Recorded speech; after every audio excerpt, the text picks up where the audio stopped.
contribuição dos judeus, eles foram muito importantes porque, conforme o apóstolo Paulo fala em Romanos, salvo engano, no capítulo 3, ele vai falar que foram aos judeus que foram dadas as palavras sagradas, né? Foram aos judeus que foram dadas as declarações de Deus. E graças aos judeus, né, foi aonde surgiu o berço do cristianismo, né? Os apóstolos sendo todos judeus, e eles aguardavam a vinda de um Salvador, né? Eles aguardavam um Salvador divino. E eles esperavam que o Cristo ele viesse para instaurar o reino de Deus na terra, né? Então, vemos que eles foram muito importantes, né, para o desenvolvimento do cristianismo. Lendo aqui sobre, agora o tópico, né, os judeus deram ao cristianismo o Velho Testamento, né, conforme lemos em Romanos capítulo 3, aos judeus foram dadas as declarações sagradas, né? As escrituras gregas cristãs foram produzidas, né, por homens judeus. Os 27 livros do Novo Testamento foram homens judeus. Por exemplo, o Senhor Jesus Cristo ele fez uso constante do Antigo Testamento para nutrir a sua própria vida e basear-se nos ensinos. Em consoante seu exemplo, as escrituras judaicas eram lidas em reuniões de cultos dos cristãos primitivos, né? Onde os dirigentes principais ali eram Pedro e João. Né? Então vemos aqui a importância do povo judeu, né, para o desenvolvimento do cristianismo. Falando acerca das doutrinas, vai dizer o seguinte: no início, a teologia ou crenças da igreja eram simples. A doutrina sistemática foi desenvolvida mais tarde por Paulo. Entretanto, podemos encontrar nos sermões de Pedro 3 pontos doutrinários considerados essenciais. O primeiro ponto maior era o caráter messiânico de Jesus, isto é, que Jesus de Nazaré era o Cristo durante tanto tempo esperado por Israel. Outra doutrina essencial era a ressurreição de Jesus. Em outras palavras, que Jesus foi crucificado, ressuscitou dos mortos e agora vive como o cabeça da igreja, né, para nunca mais morrer. E a terceira das doutrinas cardeais era sobre a vinda de Jesus. Então lemos aqui que as doutrinas principais eram acerca da identidade de Jesus, né, que ele é o Cristo, o Filho do Deus vivente. O segundo ponto essencial para a doutrina do cristianismo é a morte e a ressurreição de Cristo, né, o sacrifício perfeito, né, onde Deus enviou o seu Filho ao mundo, né, para pagar o resgate. E a terceira, né, é a volta de Jesus, né, conforme ele mesmo fala lá em Mateus capítulo 24, onde o Senhor virá com poder e grande glória. Falando aqui sobre a divina liturgia da igreja primitiva, diz o seguinte: os cristãos primitivos não concebiam a igreja como lugar de culto como se faz hoje. A igreja significa um corpo de pessoas numa relação pessoal com crédito. Para tanto, os cristãos se reuniam em casas, no templo, nos auditórios públicos das escolas, nas sinagogas até quando eram permitidos. O lugar não era tão importante como o propósito de encontro para a comunhão uns com os outros para o culto a Deus. No primeiro século, 2 cultos eram realizados no primeiro dia da semana, domingo, adotado como dia de culto por ter sido o dia em que Cristo ressuscitou dentre os mortos. O culto de manhã certamente incluía a leitura bíblica, exortação pelo presbitério principal, orações e cânticos. A festa do amor, ou a festa do ágape, né, precedia a ceia do culto da noite. Ao final do primeiro século, a festa do amor tinha praticamente desaparecido, sendo a ceia celebrada no culto de manhã. Plínio descreveu os cristãos para Trajano como aqueles que se encontravam ao romper do dia, cantavam hinos e prometiam viver corretamente. Então, conforme lemos aqui, a igreja primitiva não se dava em templos como a gente tem hoje, mas se davam em reuniões nas casas, nas sinagogas, onde até eram permitidos antes da perseguição, nos auditórios públicos, né? Falando acerca aqui da liturgia da igreja, os 2 cultos eram realizados no primeiro dia da semana, né, que é o domingo, que foi o dia da ressurreição de Cristo. Lemos aqui que o culto do amor, né, ela precedia a ceia do Senhor, né, onde tinham todos reunidos ali para celebrar o corpo e o sangue do Cristo, isto é, a morte e a ressurreição. E lemos aqui que até o próprio Plínio descreveu, né, que ao romper do dia os cristãos eles cantavam hinos para viver corretamente. Agora falamos da contribuição dos judeus, agora iremos falar da contribuição dos romanos, né? Quando o cristianismo surgiu, Durante os primeiros séculos de sua existência, os romanos eram os senhores do mundo. Assim, consideramos não obstantes haver muitíssimas regiões fora do seu domínio, porque a parte que governavam foi aquela onde a civilização do mundo estavam realizando os notáveis progressos. Os habitantes desse império consideravam como abrangendo o mundo, pois ignoravam o que existia além de suas fronteiras. O mundo romano, incluindo todas as letras que seriam alcançadas pelo cristianismo durante os 3 primeiros séculos da era cristã. Não era somente pela força que os romanos dominavam todas essas regiões. Eles as governam efetivamente e inteligentemente, por onde estendessem os seus domínios e levavam uma civilização incomparavelmente superior a anteriormente existentes naquela terra. O poder desse império foi mais acentuado e sua administração mais eficiente nas terras adjacentes ao Mediterrâneo, exatamente onde o cristianismo foi primariamente implantado. Então, né, conforme lemos aqui acerca da contribuição dos romanos, eles foram importantes porque eles receberam a mensagem de Cristo e eles eram os senhores do mundo naquela época. Falando aqui sobre os povos unificados, diz o seguinte: os romanos, como nenhum outro povo, até desenvolveram um sentido de unidade de espécie sobre uma lei universal. Com o seu império, os romanos se tornaram os mais úteis instrumentos de Deus no preparo do mundo para o advento do cristianismo. Por muitas eras, os governos separados formaram grupamentos humanos que se sentiam diferentes, isolados e enciumados uns dos outros. Mas com o Império Romano, os povos se unificaram, no sentido em que todos os governos tinham sido derrubados e um poder único dominava em toda parte. O cristianismo é uma religião de caráter universal, apelando pelos homens simplesmente como homens, tornando-se todos um com Cristo.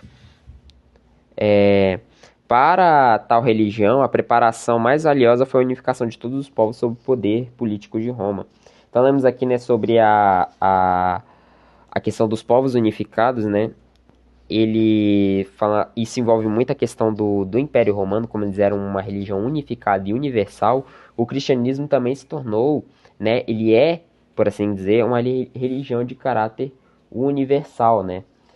Então, falando também sobre a paz universal, isto é, a paz romana, né, que fala que o poder romano trouxe uma paz universal. As guerras entre as nações tornaram-se quase impossíveis sob a égide desse poderoso império.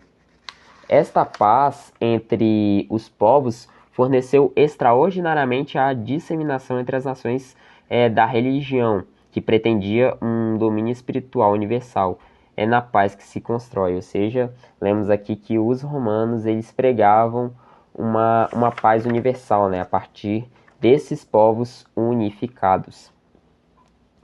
Falando aqui sobre o intercâmbio entre vários povos, vai dizer o seguinte: finalmente a administração romana, sabia, forte e vigilante, tornou fácil e segura as viagens de comunicação entre as diferentes partes do mundo. Os piratas que estorvavam a navegação foram varridos dos mares. Por terras, as esplêndidas estradas romanas davam acesso a toda a parte do império. As estradas principais eram de concreto e durante séculos. Eles passaram por montes e vales até chegarem aos mais distantes do Império Romano. Algumas delas são usadas até hoje. Essas vias de comunicações eram tão policiadas que os ladrões desistiam dos seus assaltos. Terá sido impossível ao apóstolo Paulo realizar sua carreira missionária sem essa liberdade e facilidade do trânsito possibilitado pelo Império Romano. Então lemos aqui, né, que o Império Romano ele dava saídas para todas as partes do seu império, né? Era estradas que eram construídas e uma dessas estradas, né, existem até hoje. E nesse meio termo estava o mundo ao surgimento do cristianismo. Lendo aqui o mundo ao surgir o cristianismo diz o seguinte: as condições religiosas. A velha religião dos deuses e das deusas da Grécia e de Roma que conhecemos através de sua história e da mitologia clássica tinha perdido quase toda a sua vitalidade e influência ao tempo do advento do cristianismo. O imperador Augustus, que reinava ao tempo quando Cristo nasceu, muito se preocupou com esse declínio da velha e tradição religião e envidou esforço extraordinário para revivê-lo, sendo quase tudo em vão. Então vemos aqui que o mundo, quando estava nascendo Cristo, estava ignorando, por assim dizer, plenamente as mitologias antigas, né? Os deuses e as deusas da Grécia, eles perderam quase toda a sua vitalidade. E nesse meio termo nasceu Cristo. Falando sobre a religião romana do Estado, não se pode afirmar que essa época se caracteriza pela falta de religiosidade. Augusto César, né, o imperador, estabeleceu a religião do Estado. Conforme o seu desenvolvimento posterior, veio ela a se construir em veneração de imagens e estátuas de imperadores que então reinavam e dos que a antecedem como símbolo do poder de Roma. O Estado foi endeusado nos tempos e regimes totalitaristas, né? Então vemos aqui que até o próprio Estado e os imperadores eles eram cultuados, né? Endeusados. As religiões orientais, né? Falando aqui, os antigos mistérios helênicos exerciam grandes atrações das massas. Esses mistérios eram cerimônias secretas e dramáticas que realçavam certas ideias concernentes à perpetuação da vida. A curiosidade e anseio religioso foi uma era de religiosidade, aquela em que o cristianismo alcançou suas primeiras conquistas. Nesse tempo, havia muito interesse no conhecimento das várias formas de religião e muita ansiedade por ideias e crenças que trouxeram mais satisfação à alma. O mundo estava cheio de curiosidade e anseio espirituais. O judaísmo não podia ser uma religião universal. Já dissemos que antes do aparecimento do cristianismo, a melhor religião existente era o judaísmo, mas este não podia satisfazer plenamente as necessidades do mundo. Apesar de seu vigor moral entre os fariseus da Palestina, desenvolvia-se estreito preconceito racial, com o objetivo de limitá-la à região judaica, exclusivamente ao povo judeu, que era por isso que ele se opunha à obra missionária entre os gentios, obras que tinham sido iniciadas durante o cativeiro. Então lemos aqui, né, que o anseio religioso, né, por assim dizer, a melhor religião para se seguir na época era o judaísmo, mas o judaísmo ele não era uma religião universal por causa do preconceito, né, que os judeus têm, né, ao ponto de até no surgimento do cristianismo, os primeiros cristãos que eram judeus, eles tinham essa cisma de espalhar as boas novas do reino a outros povos da diáspora, né. Aqui é destacado por dois tópicos principais, né, A e B, as condições intelectuais, né, que é o movimento filosófico grego, né, que gira em torno da filosofia influenciada, né, no surgimento do cristianismo, onde no surgimento do cristianismo essa filosofia grega ou esse pensamento grego não fazia mais progresso. Duas filosofias gregas, né, eram principais, era o que era o epicurismo, né, que surgiu de Epicuro, e o estoicismo. Sabe que os nobres ensinos morais exerceram larga influência, embora muito falho no que respeitava a simpatia humana. E também tem as condições morais, né, que tem se pintado habitualmente o estado moral do mundo civilizado durante os primeiros tempos do cristianismo, como as mais negras cores, como se não existisse qualquer coisa boa digna de menção. Os fatos que conhecemos não justificam de todo esse julgamento. As classes mais altas, perdão, sem dúvida estavam tremendamente corrompidas. Entre as classes média e baixa, muitos homens e mulheres levavam uma vida virtuosa, como alguns gestos de nobreza e de bondade, né? Então lemos aqui sobre o anseio religioso, né, que é destacado por duas condições intelectuais e morais, né? Falando aqui acerca da expansão da igreja, né, onde o fluxo maior vai girar em torno ali do ano 35 até 50, que vai dizer o seguinte: o crescimento foi rápido. As manifestações sobrenaturais do Espírito Santo levaram os judeus presentes à reunião do dia de Pentecoste a declararem as maravilhas das obras de Deus em sua própria língua. Pedro aproveitou a oportunidade para proferir o possível e o mais fecundo sermão já pregado. e proclamar a messianidade de Cristo e a graça salvadora. Por fim, quase 3.000 pessoas aceitaram suas palavras e foram batizados. Em Atos capítulo 4, diz que os outros eram acrescidos diariamente ao número dos quase 3.000, até chegarem ao longo de quase 5.000. A menção de multidões tem se integrado à igreja. Estamos considerando uma época de história da igreja cristã, que apesar de curta, apenas 15 anos é de alta significação.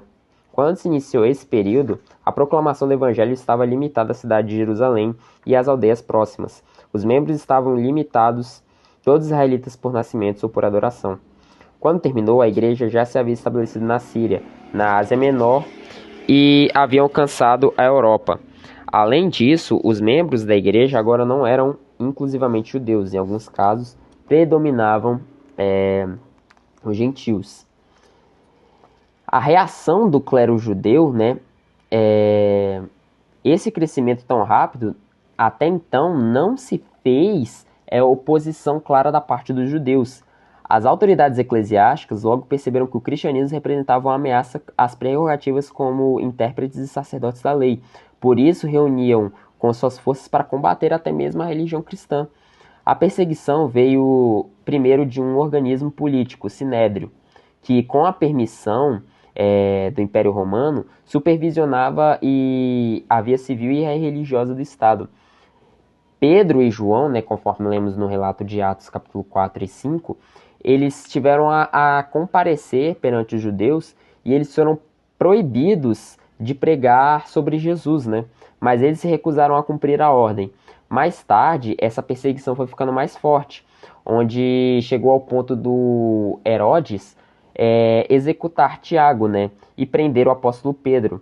E essa fase da perseguição estava bem alta, né? Daí por diante, a perseguição tem seguido esse padrão eclesiástico ou político. Lendo aqui sobre o protomarte, o protodiácono da igreja cristã, Estevão, vai dizer o seguinte: esta perseguição deu ao cristianismo o primeiro mártir Estevão. Fora ele um dos mais destacados dos 7 homens escolhidos para administrar os fundos de caridade nas igrejas de Jerusalém. Homem cheio de fé e do Espírito Santo. Apesar dele haver sido escolhido para um trabalho secular, bem depressa atraiu as atenções de todos para o seu trabalho de pregador. Testamentos falsos levantados contra ele obrigaram-no a comparecer diante do Sinédrio. Após um emocionante discurso em que proclamou a Jesus Cristo como Salvador, não somente para os judeus, mas também para os gentios, ele foi retirado e apedrejado até a morte. A sua morte foi o principal perseguição violenta, né? Foi o princípio, né, por assim dizer. E muitos cristãos foram lançados aos cárceres e foram martirizados. Outros fugiram da cidade, dispersando-se pelas terras da Judéia e Samaria. Só os apóstolos permaneceram em Jerusalém. Mas a mesma perseguição teve resultados positivos para o cristianismo. A aflição contribuiu para a purificação da fé dos cristãos. Uniu ainda mais estritamente os seus membros e deu-lhes a conhecer que a igreja era uma comunidade distinta do judaísmo. E nesse meio termo, a porta da salvação se abre para os gentios, onde Pedro e João são enviados à igreja de Jerusalém para confirmar os novos crentes. Filipe, né, no episódio do eunuco, ele batizou o ministro da rainha da Etiópia. Pedro batizou Cornélio, né, que era um pagão que aceitou o batismo com o Espírito Santo. E também vemos também que assim se deu o primeiro passo para a separação entre a igreja e a sinagoga, que a partir do momento onde os cristãos foram perseguidos na sinagoga, o evangelho foi anunciado aos gentios. E na próxima aula iremos falar do protagonista em espalhar a mensagem aos gentios, até então conhecido, o apóstolo Paulo, começando na página 97.